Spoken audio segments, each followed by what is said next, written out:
experience. Again, may I have your attention, please?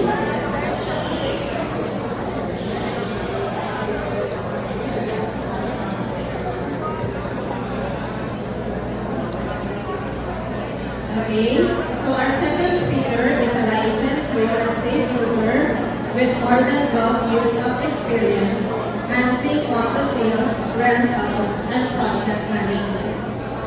She has more than 21 years of experience, 4 years in teaching of computer-related softwares, with more than 17 years of actual IT experience in providing programming support for computer systems, which involves systems analysis, design, development, enhancement, testing, maintenance, and production support.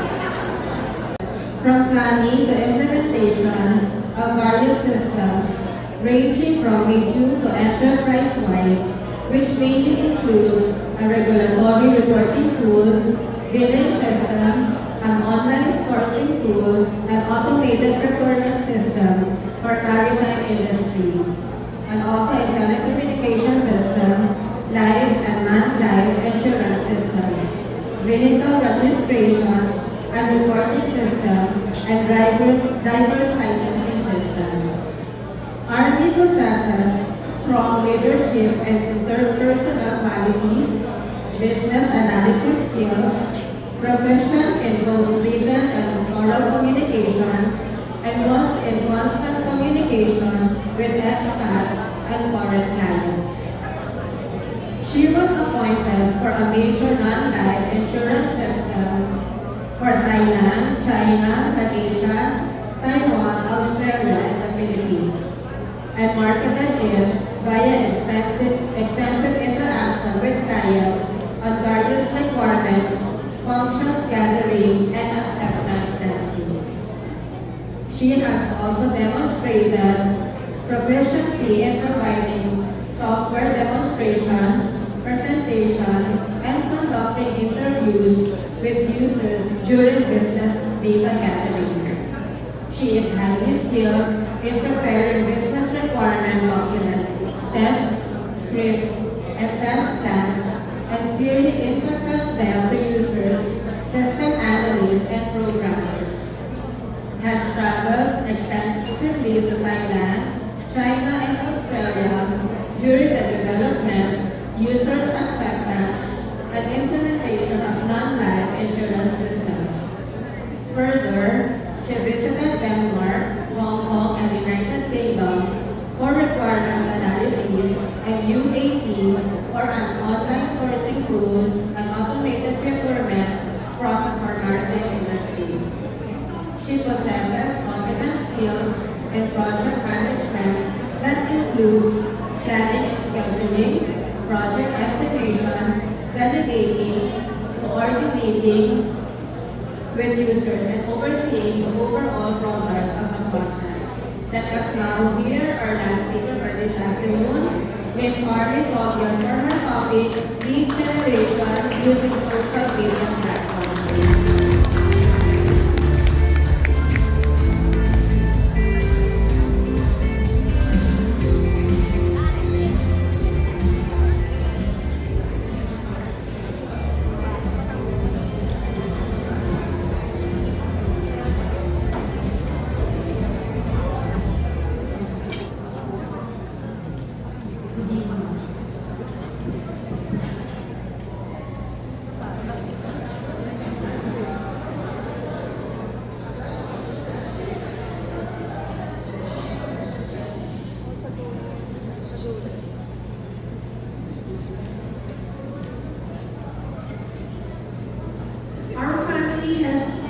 A family business in the province of Titicaca. We have a small dairy business since 1972. So when I was 10 years old, I was left in the shop one day and I was reading a book. Then a customer came in, and since I was very engrossed with what I was reading, I kept on reading one the customer. After a while, my father, this is the last family picture that we had. My father went down and then looked at me. I was still reading. And then he went to the customer and then has assisted him and then gave the tailor-fit pants that he was cleaning. After a while, the customer left with the pants and my father turned to me and he said, "Army, why did you not assist the customer?"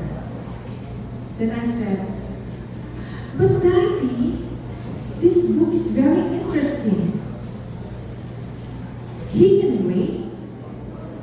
And then my father said, "Do you know that because of him, we're able to buy that book? Because of him and the other clients that come here in our shop, that you are able to go to a good school, to eat the best food that we have shelter, and wear nice clothes." At the time, I didn't know what he means.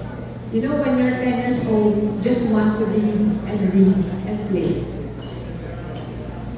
But as I got older, and when I had my real estate business, I realized what he meant.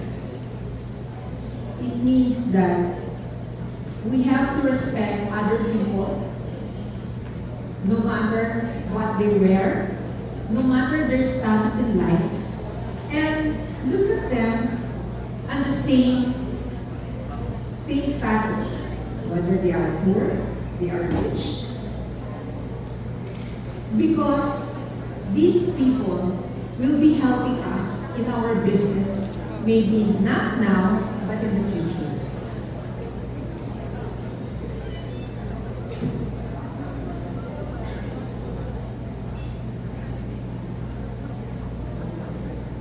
So, we have to take care of other people, especially our clients, so that we are able to provide blessings also to others, and it will also come back to us. Today, I am sharing with you 12 trade secrets that I use in social media in terms of lead generation. This is not because I own these from my father from many years ago, but then I want to share it with you and also share my blessings to most of you whom I have met only today. So when the pandemic started in 2020 until 2022, I thought my real estate business would shrink and close down because everybody were not allowed to go out. But then there are some people who have come back to the Philippines and invested. And just as my father has inspired me, I have worked on different OFWs and investors, especially from abroad. And believe it or not, through online, I have closed 9 out of 10 during the pandemic. And this is for sales and also business. You know, before you entertain customers, like today, you must be visible online. It's like like 20 years ago when you want to buy or sell your condo, you have to go to newspapers or maybe go to the neighborhood and drive around. Today, if you want or need something, you just open your cell phone and then type what you need. You can search anything online. So today, Even if you are the most, or you are the best real estate broker with the most amazing listings in the world, but if you are not found online, then you don't have a business. You must be searchable in the internet.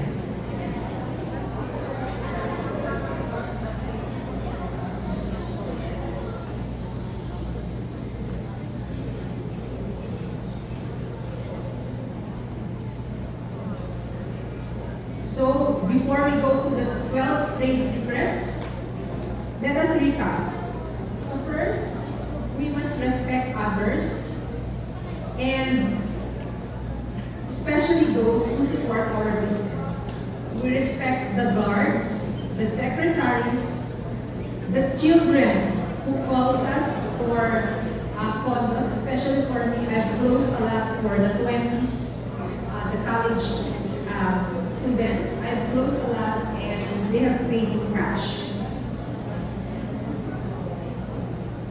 We must share our abundance so that the abundance will also go back to us. So we share our blessings to others, especially those who are in need. And no matter how great you are, do not be a secret broker or agent. You must be visible. And you must be searchable. When you type your name in Google, do you see your name in the first page? If you don't see your name in the first page, it means that you have to join different websites to create your profile so that when clients search for your name, you are seen in the first page. Because normally, that's where clients look at now. And we have to work smarter, not harder, to online. So, social media is here and it's not going away. So when you tell me you're too old to learn, well, there's no choice. You have to learn.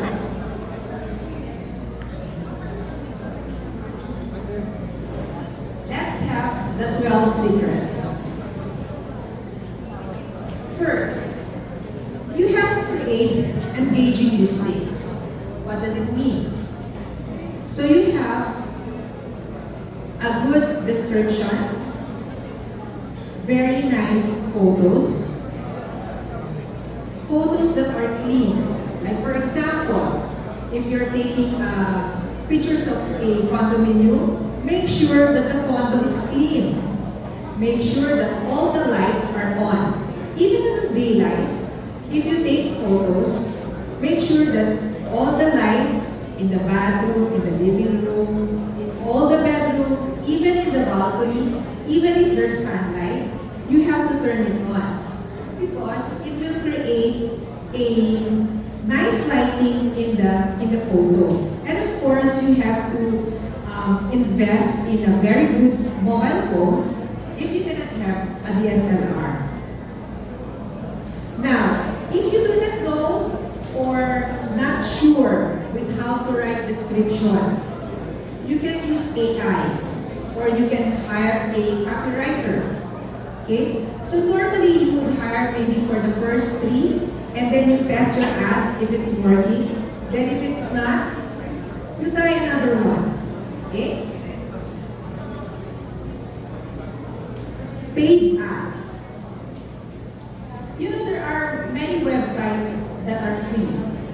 But if you want to be searched online, you also have to pay. Okay. So here are the free sites. So we have YouTube, TikTok, Facebook Marketplace, Facebook groups, Dazzle, and email signature. Okay.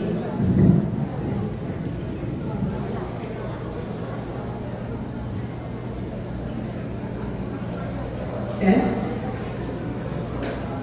So for YouTube, when you create one, it's free. YouTube account, even for TikTok. For Marketplace, when you create ads, you don't pay unless you boost or you do FB ads. For FB groups, so for example, because I do territorial, I do Acacia Estates in Taguig City, so I join several groups around Acacia, and that's where I post. Okay? And then Dazzle. If you do not have a website right now, Dazzle is like, it's not like Carousel or the movie. It's not something that you search on. It's a website on your own. So when you create an account, you will see all your listings in one screen. So this is free for now. This is a new, it's a new app that has originated from in Visayas. So it's like 3 months old. So they are giving it for free for now. Okay? So you can create, if you do not want to go to the movie, to Redpad, or Carousel, you can put all your listings in one website, which is Dazzle. So you have a link with your name.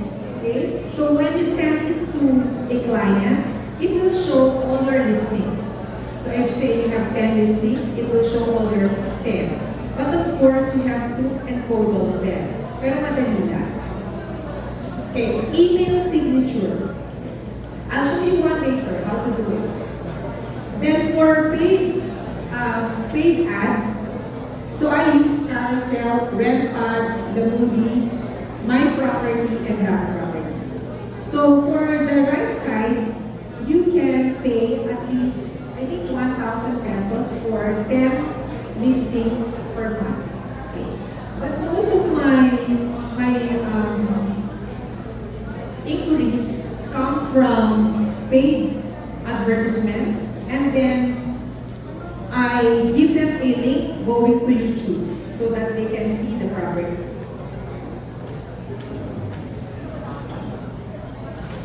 This is a sample of the email signature that I'm talking about.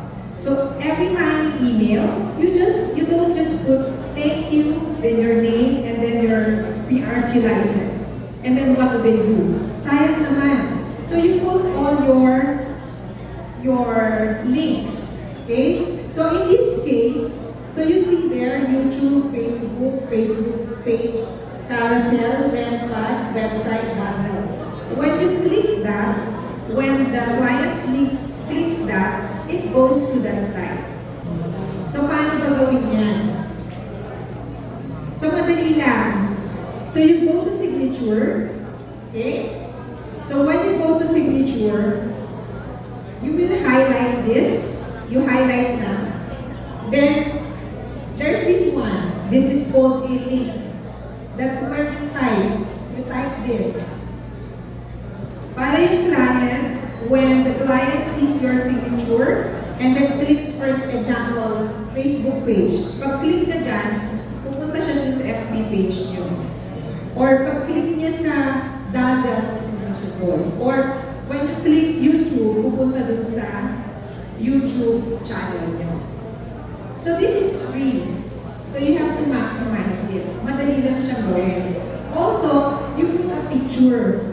Kasi normally, customers or clients will be talking to many brokers.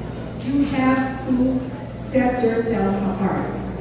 How will they remember you if they don't even know your face? Okay? Next, we have 360-degree tours and videos. And you can use FB Reels, YouTube, or TikTok. And these three are all free. Okay. This is my YouTube channel. So I have there your neighbor, your broker, Acacia Estates, Taguig City, rent, buy, and sell. I did this before the pandemic. Since I live in Taguig, and if I have properties outside Taguig, for example in Mandaluyong, I don't want to go there and say and do viewing and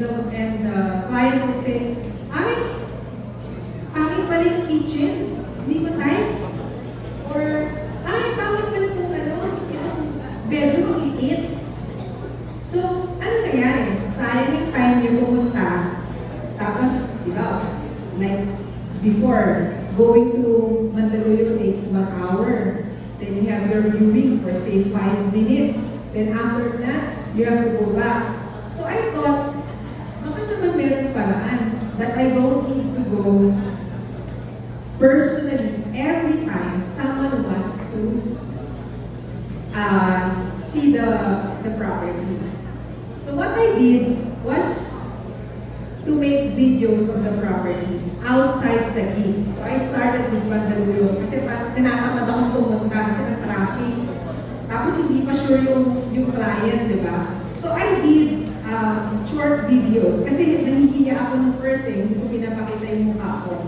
So I did 1-minute video and then the next time around I did 2, 3 until I was able to do 10 minutes video, 20 minutes video, then I show the building, I show the lobby, I show the hallway. For DSCI, we have what you call service area in the roof deck. Okay, so I also show that. I also show how it's like when you are in the balcony and what you see from the balcony. And then, how many units are there in the floor. So, ganon. So, it's like, when you watch my video, you know how it looks like. So now, every time I have inquiries, I don't let them view right away. So I have what you call instant reply. I have a set of questions. And then when I see na swak siya dun sa kailangan yung example, the first one, swak siya. So what I do is, okay, here are the available units. Number 1, this is for example in ivory wood and it's worth 40,000. This is the link. Watch it please. Number 2, birch wood. Price is 35,000. Number 3, cedar crest. Price is 25,000. Here's the link. So I tell them those are the 3 links. Can you please watch and tell me which one you want? Okay? So, number 1, I already know what they want. I know the price and what. So I give the options and then they watch. So that before they even go to me, they already know me. They have watched my YouTube, they know my voice, they know my face. So pagdating ng viewing, normally I close one of the units. So I regularly go for viewing, not much. Because I give the links, they know already how the unit looks like. Pag hindi nila type, at least hindi na sayang time namin pareho, di ba? And also, if like for example, if this is looking for a lease and it's like 3 months away, I don't say, ano ba, mag-viewing tayo. No. You watch first, I'll give you a playlist, and then mag-binge watching sila normally yun. Tapos alam na nila kung ano gusto nila. So, the next time around, sasabihin nila, ay gusto ko sa condo na ganito. Kasi alam ko na yung tsura niya. So, you save time. So, you work smarter, not harder. Okay. So, when you make your YouTube channel, and you make a banner, pag gumawa ka ng malaking ganyan, yung gitna, yun lang yung nakikita sa mobile phone. So since most of the clients look at these things in a mobile phone, so that's the center that's viewable for all devices. But then, you see there are other clients who view these things using the desktop. So pag nag-desktop sila, kita nila yung ganyan na gitna. Or pag nag-view sila sa TV, yung buo. So, if you want to maximize, you use the middle one. Okay. And then, I have here videos, and then what we call a playlist. These are videos. Okay. I also have shorts, and then I have playlists. So, this is a playlist na nakalagay for rent outside the gate, for rent in Acacia Estates, or if it's rented, I move it to the other playlist. So that the clients will know which ones are still available. Okay. So for amenities, you also have to show the gym, the pools, the cafes, the restaurants nearby. And then, very important, client testimonials. Sino pa ba ang magsasabi tungkol sa'yo kung yung mga nakatrabaho mo na or napagsilbihan mo? So I have client testimonials like this. So they made it very long. I did not ask them. So ganyan. So I have inquiries that are based from these testimonials. Like they say, oh, I've read your testimonials like this. I like it very much. So I want to work with you. Okay? Then educational content.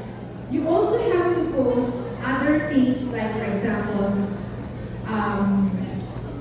what to check if you're going to rent a unit.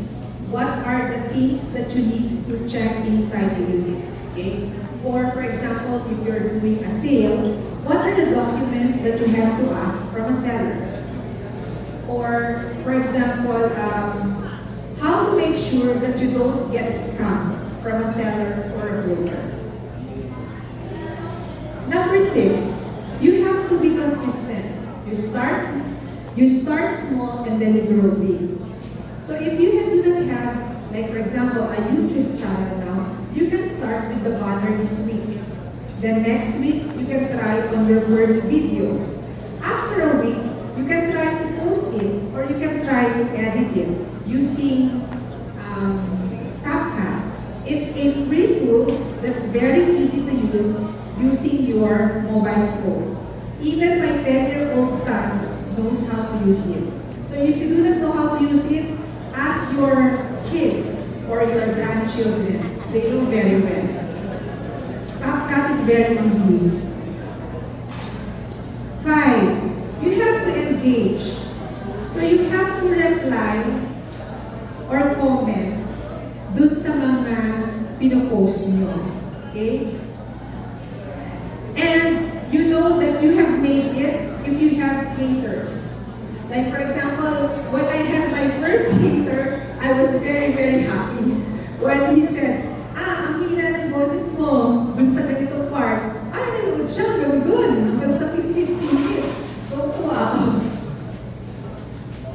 Hashtags and keywords. Okay, hashtags, example, I don't know if you can see it. So there's a hashtag that says Acacia Estates. There are some people who use hashtags to search. So you have to use hashtags in your ads. Facebook, pwede rin siya sa carousel, pwede rin sa Namuti, pwede sa YouTube. And then there's what you call keywords. Kapag nagsa-search kayo sa YouTube, pag nilagay nyo, Center Crest Acacia Estates Taguig, ang makikita nyo, almost lahat, puro videos ko. Kasi that's where I focus. Okay?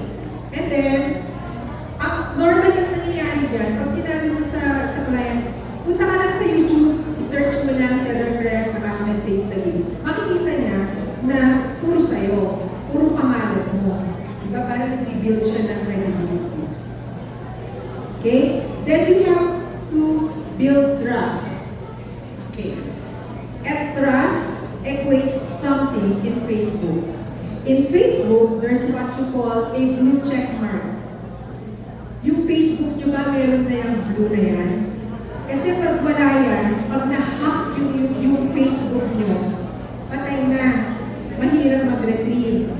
But if you have that blue check mark, ibig sabihin, you have submitted an ID in Facebook and you are verified. And sometimes, there are clients who knows this. So it means you're a real person, you are not a scammer. Second, you have to reply within 2 hours. Pag may nag-message sa inyo, mag-reply kayo agad. Kasi normally, these clients will be brokers. So pag mabagal ka, malamang may nakausap na yan. At normally, ang mga tao kasi ngayon, hindi matagal, may nahihirapan maghintay. Walang pasyensya. So gusto laging instant. So you have to reply within 2 hours. If you can do it within 10 minutes, much better. Also, you have to make templates for auto replies. Like for example, there's an inquiry for sale. You must have a template already. Like for example, may nag-inquire, sabi niya, can I view tomorrow? No, I don't do that. I reply and then I ask, what's your name? What's your budget? What are you looking for? When is your timeline? Like that, like that. So pag nakita mo na meron siyang sagot, medyo kakampante ka na, this buyer is serious or this tenant is serious. Otherwise, if we don't reply, then I don't follow up. Ganun lang yun. Number 1 is always deliver value. Always keep your promises. Sa pag sinabi mo, bukas ibibigay mo, bukas ibigay mo. Kahit anong mangyari. Okay? And also, you join Facebook groups. Like for example, may nagtanong na buyer, how do I know if this seller is not bogus? You try to answer. You try to be helpful. You try to give value to others. Because you know, meron mga nasa scene mode. They just look at comments and they will know who are very active in answering. And normally, if you give a very good reply, they will click on your profile and they will see you are a broker. So ano na, next time that they need something from a broker, they have any question, you are the first one that they will be asking for. Di ba mas maganda yun? Okay. So, in the end, social media and internet are the key ways to serve right now. But then, most importantly, you cannot just building relationships out of internet and social media is more important. It's better if you build trust, especially when you have if you have calls already with a client, you do it privately, rather than how you appear in YouTube or publicly. Okay?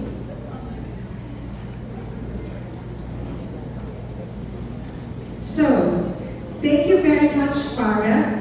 And if you have questions, you may contact me here. And this is my QR code. So lastly, it's like this. There's a digital card that you can buy online. Then there's a QR code at the back.